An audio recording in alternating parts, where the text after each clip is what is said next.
നദിയുടെ മുകളിൽ സ്ഥിതി ചെയ്യുന്ന കൊൽക്കട്ടയും ഹൗറേനെയും ബന്ധിപ്പിക്കുന്ന ബ്രിഡ്ജാണ് ഹൗറ ബ്രിഡ്ജ്. ഭയങ്കര ബ്യൂട്ടിഫുൾ ആയിട്ട് ഈ സാധനം കാണാൻ. ലോകത്തിൽ തന്നെ ബിസിയസ്റ്റ് കാൻഡിലിവർ ബ്രിഡ്ജാണിത്.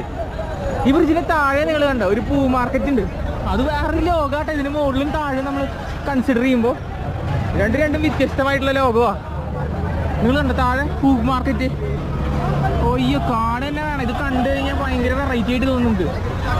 എന്തായാലും നമുക്ക് കാൻഡിലിവറിൻ്റെ ഈ ബ്രിഡ്ജിനെ കാൻഡിലിവർ ബ്രിഡ്ജ് എന്നാണ് പറയുന്നത്. എന്താണെന്ന് ഞാൻ പറഞ്ഞുതരാം. കാൻഡിലിവർ ബ്രിഡ്ജ് എന്താണ്? ഈ കാൻഡിലിവർ ബ്രിഡ്ജ് എന്ന് പറഞ്ഞാൽ ഈ ബ്രിഡ്ജിൻ്റെ സെൻറ്ററിൽ ഒരു തരത്തിലുള്ള സപ്പോർട്ടില്ല. എൻസിലാണ് ഇതിൻ്റെ വെയിറ്റും കാര്യങ്ങളൊക്കെ ഇരിക്കുന്നത്.